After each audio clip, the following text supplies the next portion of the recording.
Hola, ¿cómo les va? Nosotros aquí en una nueva entrega de Tal Como Son, y antes de que conozcan a mi invitado de hoy, les presento a quienes confían en mí.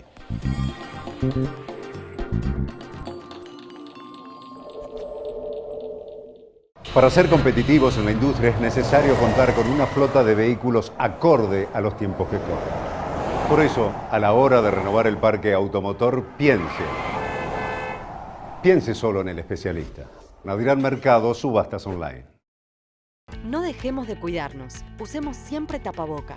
Mantengamos distancia. Elijamos espacios abiertos. Ventilemos lugares cerrados. Para más información, entra a buenosaires.gov.ar/coronavirus. Cuidarte es cuidarnos. Buenos Aires Ciudad.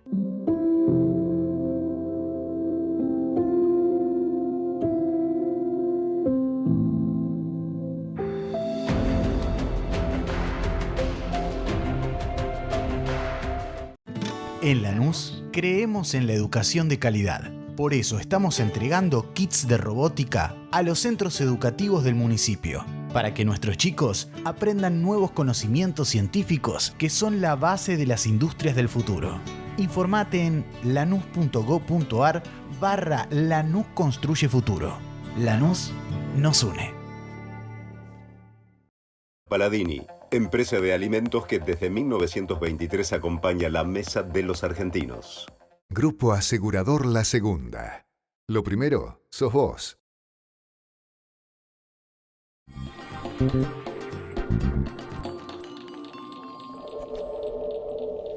¿Cuáles son las consecuencias para la psiquis de la gente de este encierro prolongado y obligatorio al cual estamos sometidos por la pandemia del COVID-19? ¿Y cuál es la mejor forma de enfrentar esta situación? De este y otros temas vamos a estar hablando con el doctor Ricardo Corral, que es el presidente de la Asociación Argentina de Psiquiatras y también allí jefe del Departamento de Docencia e Investigación del Hospital Neuropsiquiátrico Borda. Doctor, gracias por estar. Muchas gracias por la invitación, Claudio. A ver, arranquemos por lo que estamos viviendo, sufriendo en definitiva este encierro. Y todos los días estamos leyendo en los medios las consecuencias psiquiátricas, psicológicas, de cómo la gente está padeciendo este encierro y a su vez cómo también estas consecuencias psiquiátricas y psicológicas se pueden incrementar en consultas por todo lo que va a dejar la pandemia en un futuro, ¿no? Esto nos impactó doblemente. Por un lado, una enfermedad desconocida, nueva, Sí. para la cual la medicina no tenía respuestas. Y por otro lado, las consecuencias de eso, que fueron a nivel global, a nivel mundial. Total. Por un lado, el encierro y también la gran crisis que generó esto desde lo económico. Y todo eso son factores de mucho estrés para la población. El tema del encierro particularmente, sobre todo en nuestro país, que fue bastante extenso, impactó mucho en todos, con la gran preocupación económica, como decimos. Pero además, en una situación muy particular que yo siempre señalo, y es que estamos en una situación de mucha dificultad económica previa ya. Claro. Entonces, muchas cosas que uno supone como dadas en niveles económicos más acomodados, la mayoría de la gente no accedía. Por ejemplo, el caso concreto que siempre hablamos es el de la escolaridad. Uh-huh. La mayoría de los chicos están bajo la línea de la pobreza, un porcentaje muy importante, y no tienen acceso a poder hacer una escolaridad como puede hacer alguien de una clase media que tiene un smartphone, tiene una computadora, tiene dispositivos, tiene internet. Entonces esto generó todavía más diferencias. Y eso siente como una segregación, ¿no? Que se van separando, que van quedando al costado del camino. Son esas oportunidades vitales, de las etapas vitales que todos tenemos, que son oportunidades, que si las perdemos es más complicado recobrarse. Y después también está el grupo de personas de edad, personas mayores, con más dificultades de socialización, más dificultades para mantener una actividad física, y todo eso impactó, tanto en la psiquis como en la parte física. Una de las cosas que vimos a lo largo de todo este tiempo es el aumento de peso, que siempre planteamos los médicos, que no es un tema estético, es un tema de salud. De salud, obviamente. Porque con el aumento de peso vienen un montón de otros inconvenientes, metabólicos, cardiológicos, hipertensión. Ricardo, también se ha dado el aumento del consumo de alcohol. Porque antes había como un freno inhibitorio que decía, no, mañana tengo que ir a trabajar, hoy no bebo, no tomo demás. Pero como me quedo en casa, Y hubo un consumo también, una de las características, digamos, y el otro por el hecho de estar en su casa encerrado, no hacer otra cosa, y hubo un crecimiento importante en el consumo de alcohol de las Sí, personas. de hecho, del parate que hubo económico, justamente los que no hubo es parate de venta de bebidas alcohólicas. Exactamente. Aumentó el consumo, pues aumentó la venta también. Y esto tiene que ver con los ritmos. Por eso A que ver. un mensaje que uno debería darle a la comunidad es Sí. muy importante mantener las rutinas. Las rutinas es como un camino que nos guía y que puede ser algo positivo. A veces se entiende rutina como algo negativo, Algo como, sí, sí, como sí. algo feo, pero no. Hay rutinas que son saludables y ese es el ritmo que hay que sostener cuando uno tiene estas dificultades. Hace un tiempo me habían llamado por lo que se llama el síndrome de la cabaña, Ujú. que es esa situación donde una persona queda encerrado, que en general era por cuestiones climáticas. En este caso fue por una situación particular de la pandemia y de lo que sucedió con los DNU, estos de aislamiento obligatorio, pero esto genera que la persona pierda un poco los ritmos. Y nosotros, Totalmente. la naturaleza vive un ritmo permanente, nosotros estamos dentro de la naturaleza. Uno de los ritmos que se alteró primero es el ritmo biológico del sueño. Todos corrieron un poco el ciclo del sueño. Sin duda. Más exposición a las pantallas, más televisión, más internet. Y eso viene de la mano también. Comer a cualquier hora porque como a las 2 de la mañana, sí, total. O sea, todo se va trasladando, se va deformando. Toda Y esa después rutina, ¿no? hay una mala idea, errónea. Mucha gente cree que con el alcohol se duerme mejor, y es al revés. Claro. En realidad el alcohol nos produce una sedación, pero altera la estructura del sueño. Por eso que no se duerme bien. En realidad Claro. nos genera nos adormila de alguna manera, pero no dormimos mejor. Por eso uno de los mensajes también es importante que la gente tenga cuidado y no consuma alcohol de más. Exactamente. ¿Eso se busca el alcohol allí, Ricardo, por una cuestión de evasión de la realidad, en definitiva? Como A veces diciendo, sí, me pero predispone son eso. distintas razones por las cuales la gente toma. Pero en este caso particular de lo que pasó en la pandemia, es simplemente el cambio de rutinas y el hecho también del aburrimiento. Hay muchas razones por las cuales sucede. De hecho, te comento, nosotros hicimos un trabajo de investigación que fue publicado en la Organización Mundial de Psiquiatría, la World Psychiatric Association, donde evaluamos a los colegas nuestros. Hicimos una encuesta muy grande de 1.800 personas del Sí. equipo de salud mental y ahí vimos indicadores muy altos de problemas de insomnio, problemas de ansiedad y consumo de alcohol. Ni consumo. Había aumentado el consumo prepandemia y pospandemia. Esto es el personal de salud. Personal de salud mental, específicamente, porque no nos olvidemos, el equipo de salud, los médicos somos personas, Obviamente. y atravesamos un montón de inconvenientes. Todo. Así que eso se vio. Y es una de las razones por las cuales desde el Hospital Borda nosotros insistimos mucho, del Departamento de Docencia e Investigación, a cuidar a los equipos. Ujú. Cuidar a los equipos y no Esto sobrecargar. que se llama el síndrome de burnt out, algo así es, ¿no? Burn out. Burnt ¿no? out. De estar Sí, quemado. Que estar quemado. Y esto El pasó, agotamiento, digamos, claro, claro. pasó mucho y sobre todo con algunas especialidades. Los que más críticos fueron justamente los de medicina crítica, que Claro. son los terapistas. Pero en realidad todo el sistema sufrió un gran impacto. Y una de las cosas que nos demostró toda esta situación es qué importante que es la salud.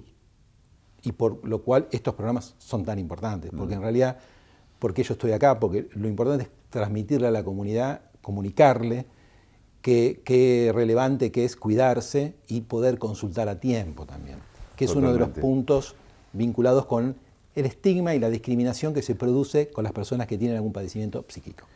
Y lo que lo escuchaba Bill Gates a los pocos meses de haber iniciado la pandemia, donde él decía, esto es lo que está dejando reflejado en el mundo entero, desde las primeras potencias hasta los países más pobres, cómo los gobernantes globales pensaron más en una guerra nuclear y se prepararon para eso y no fortalecieron el sistema de salud por si llegaba a venir una pandemia. O sea, yo fabrico un misil nuclear porque vos vas a fabricar o tenés uno, entonces equiparamos fuerzas. Pero nadie pensó en que un virus o algo invisible podía atacarnos y dejó al desnudo la precariedad, en definitiva, de un sistema de salud para atender esa circunstancia. Sí, acá en la Argentina se da una paradoja, ¿no? Porque tenemos un sistema de salud bastante amplio, un sistema de salud público bastante amplio, pero mucho solapamiento en los distintos subsistemas. Me Bien. refiero al sistema de obras sociales, al sistema público y al sistema privado. Pero lo que hay acá es un gran capital humano. Sí, Eso es lo que nos ha salvado de muchas cosas. si no estaríamos con el agua hasta el cuello. Sin lugar a dudas. Creo que ese es el punto importante. Tenemos un capital humano muy, muy valioso, muy bien preparado y muy reconocido a nivel mundial. Totalmente, eso sí, sin lugar a dudas. Es un poco lo que nos pasa en el Hospital Borda. Hospital Borda, que venimos vapuleados, incluso a veces por la opinión pública, siempre salimos en las noticias cuando pasa algo malo. Algo malo en el pero no Borda. de todo lo bueno. ¿Cuántas personas alojadas allí en el Borda? Nosotros tenemos ahora solamente 400 personas internadas. Yo cuando ingresé en el año 83 había 2.500 pacientes internados. 2.500. Y bajó a 400. ¿Por qué? Porque mejoró mucho la ciencia, se desarrolló mucho los tratamientos, se mejoraron mucho los niveles de eficacia y entonces eso permitió que hoy tenemos el 90% de la actividad del Hospital Borda es ambulatoria. Mirá vos. Hay menos pacientes internados, menos tiempo. Menos tiempo. A veces un paciente está 3 o 4 semanas nada más. Ese es otro prejuicio importante para la sociedad.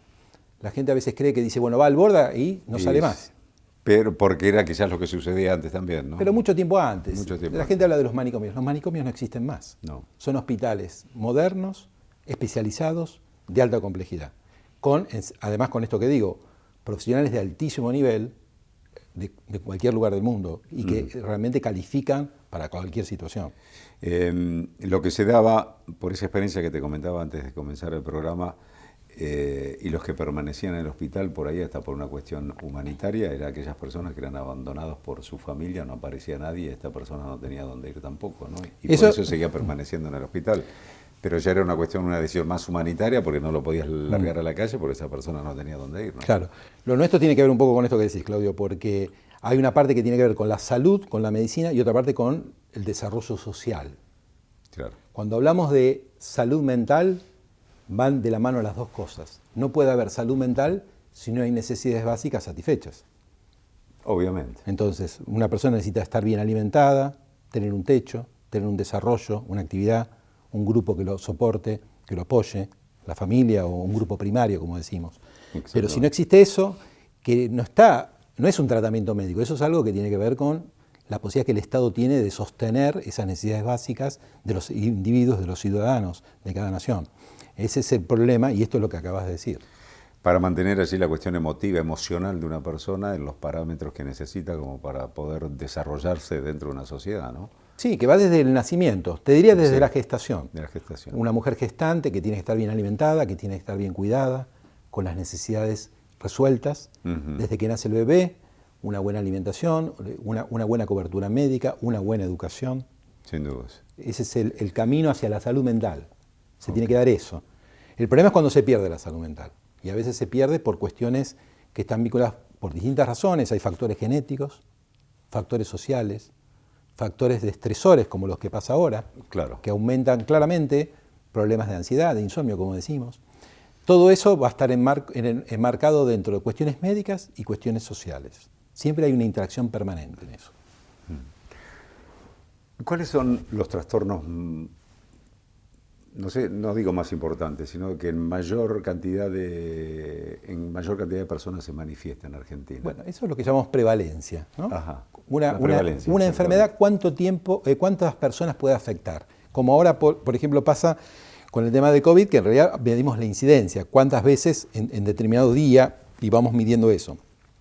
En nuestro quehacer en la psiquiatría, una de las cosas más prevalentes es la ansiedad y la depresión. Ansiedad. Te diría que casi el 30% de la población a nivel mundial, en algún momento de su vida, tiene algún problema de ansiedad o de depresión. 30%, mucho. Tener un problema de ansiedad, ¿qué consecuencias tiene para esa persona? Y consecuencias de todo tipo. Fundamentalmente lo que decimos es la funcionalidad de la persona, que tiene que ver con cuestiones de estudio, cuestiones de trabajo y el impacto en las relaciones con los demás, con la familia, con la pareja, con los hijos. No necesariamente eso implica un tratamiento, pero sí una orientación y algún tipo de intervención. Porque el otro punto de prejuicio a veces es si la gente tiene que tomar medicación. Sí. Y no siempre es así, porque muchos de estos problemas de ansiedad y de depresión se resuelven con una psicoterapia, y hay psicoterapias basadas en la evidencia, que son muy eficaces y que resuelven muchos de los problemas que estamos hablando y no es necesario la medicación. Sí. Digamos, hay un límite muy fino en la percepción de la sociedad, yo creo por desconocimiento en definitiva, Decís, no, tengo un problema psiquiátrico.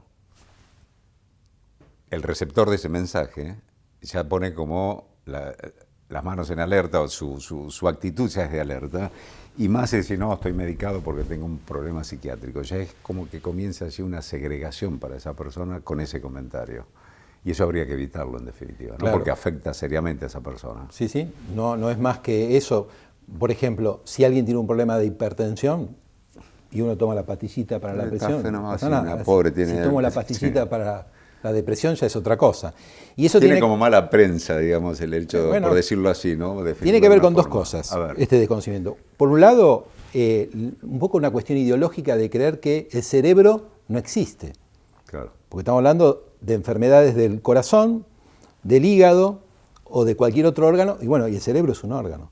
Y el cerebro, lamentablemente, también se enferma o produce enfermedades. Una de ellas más conocidas y muy populares ahora, que se habla mucho, es el Alzheimer, que Sí. tiene que ver con una enfermedad del cerebro. Eso es número uno. Y número dos, la gente le tiene miedo a lo desconocido. Por eso que alguien que está por afuera de lo que es lo que nosotros esperamos, nos genera temor. Totalmente. Entonces, si uno ve a alguien caminando por la calle de una manera dislocada, diferente, en general nos alejamos y nos preocupamos. Y ahí empieza un poco también la contradicción de la comunidad. Porque dice, no, llévenlo al borde a internar. Dice, no, pero otro dice, no, pero el borde hay que cerrarlo. Porque estamos con esa divergencia de la comunidad, ¿no? sí, es Dice, eso. ¿por qué no lo cierran al borde? Y dice, no, ¿por qué no lo llevan al borde a este paciente, a esta persona que está por acá, ¿no? Fíjese la Totalmente. contradicción. Y eso tiene que ver con el desatino producto de la ignorancia, pero no como algo negativo, porque todos ignoramos cosas. Indudablemente. El tema es que para eso están el estudio, la investigación, la ciencia, que nos da respuestas. Y el ejemplo es lo que pasa ahora con el COVID, porque empezamos charlando de que era Sí. una enfermedad nueva. Ya no lo es. Ha avanzado tanto la ciencia y ha avanzado tanto la tecnología que ya hace rato que tenemos las vacunas, en un tiempo récord. Sin duda. Entonces eso es un ejemplo que yo doy para que la comunidad sepa escuchar mejor y ponga más en posición de fortaleza a la ciencia y al conocimiento científico, que es lo que realmente nos resuelve de estos problemas. ¿Por qué existe o existió al menos esa tendencia de querer hacer desaparecer los hospitales neuropsiquiátricos? Es una cuestión ¿Es una ideológica. escuela nueva o No, es una cuestión ideológica y científica, porque en realidad hay como no todo... tiene ningún basamento científico? Ninguno. Hay algunas experiencias en el mundo que resultaron bastante negativas, muchas, y en realidad de lo que se trata es de mejorarlos. Porque, digamos, si yo te cuento que estoy desde el año 1983 en el Hospital Borda y vi pasar todas las gestiones de todos los partidos políticos, por eso siempre fijo posición y digo, no voy a hablar nada de ningún partido político, sí de política sanitaria. Claro. Sí, de política sanitaria. Y la realidad es que es la primera vez que se pone la salud en agenda. Todos los partidos políticos, todos hablan de la salud ahora. El tema es no hablar, es actuar. Y accionar, porque en definitiva tratamos de cuidar a nuestra comunidad, que es el objetivo de la medicina. Ujú. Y para usted entonces tiene que seguir existiendo el Borda y el Moyano. Son hospitales, como digo siempre, especializados en problemas neuropsiquiátricos de alta complejidad. Y con personal hipercapacitado. De ahí es la cuna de los digamos, psiquiatras y profesionales más salientes de nuestra comunidad, incluso gente que está en el exterior. Nosotros hacemos investigaciones multicéntricas, se llaman, Sí. con el exterior. Somos muy conocidos en el ambiente de nuestra profesión en todo el mundo y formamos permanentemente muy buenos profesionales para la salud. Es decir, que es un hospital moderno donde hay asistencia de alto nivel, docencia e investigación. Lo que necesita el hospital Borda es una mayor conciencia de la comunidad y de los políticos, de los funcionarios, con una visión panorámica de política sanitaria, pero a construir a lo largo del tiempo, a mediano y largo plazo. A nivel país, ¿cuántas personas están internadas por cuestiones psiquiátricas? Sí, Más o menos. yo Sí, no sí, tengo el hay un número, pero deben ser menos de 10.000. No tengo el número exacto, pero menos de 10.000, porque en las provincias hay hospitales, hay algunas clínicas privadas también, pero no son muchos, porque en realidad la internación, eso es otro prejuicio.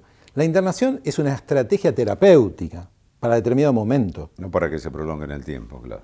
En general, un paciente que tiene una descompensación, que en general es porque no hizo un buen tratamiento, porque hoy en día prácticamente todos los pacientes podrían estar en forma ambulatoria.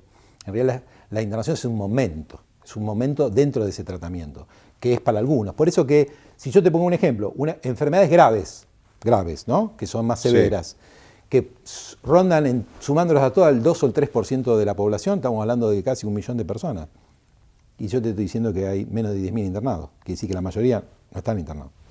Digo yo, Ricardo, ¿será ese número de 10.000 como que al gobierno de turno, al político de turno no le interesa porque ya son 10.000 personas? Pero el tema es que no es solo eso, porque cuando hablamos de políticas de salud mental, se refiere también a las acciones que uno hace sobre los chicos, haciendo promoción de la salud y prevención. No es solamente atender a esas personas. Sí, no actuar sobre la consecuencia, sino prevenir. Digamos. A eso me refiero. Hay muchos programas que nosotros tenemos muy buenos, que son, por ejemplo, lo que llamamos ultra risk, que es las personas que tienen alto riesgo de padecer una enfermedad. Hay intervenciones que se pueden hacer, hay cosas que se pueden hacer. Eso, ahí debería ir un programa de atención, de intervención, que no es con las personas que ya la padecen. Entonces, hay muchas cosas que tienen que ver con estos desarrollos de lo que llamamos políticas sanitarias más amplias, donde incluyen cuestiones saludables, que tienen que ver con la educación, hacer deporte, una vida saludable, alimentarse mejor, sostener estas cuestiones que decimos de necesidades básicas que deben estar satisfechas, los estresores sociales. Eso está dentro del marco de lo que es una política en salud mental. Eso no se hace, y hay cosas que se saben que se pueden hacer y muy bien. ¿Y dónde se instrumenta eso concretamente? Es decir, por ejemplo, para tratar o evaluar con respecto a los chicos. ¿A través de los colegios? Todo lo que llamamos grupos primarios y grupos de apoyo sociales, que son los clubes, que nosotros tenemos un gran desarrollo en Argentina. En unos países que tienen temas de los clubes barriales, sociales, de los clubes sociales, de los clubes deportivos. Los colegios son fundamentales. Llevado a la tercera edad de los centros de jubilados. Exactamente, por ejemplo, ¿no? Esas cosas son grandiosas, es decir, que resuelven un montón de cosas, con intervenciones muy simples, además, de soporte, de apoyo, ¿no? La pregunta que yo siempre me hago, ¿por qué no se instrumenta eso? ¿Por qué cuesta tanto? ¿Qué clic hay que hacer, cambiar en los que deciden como para decir? Y además eso te evita después, es un ahorro a futuro. En definitiva. Sí, bueno, ese es un tema, lo que se llama farmacoeconomía o economía de la salud, ¿no? Claro. Pero es el problema de nuestro país también, ¿no? Porque nosotros, hay muchas cosas que podrían resolverse fácilmente y se complican. Nos preocupamos más en algunos grupos en cuestionar lo que hace el otro que empezar en hacer juntos.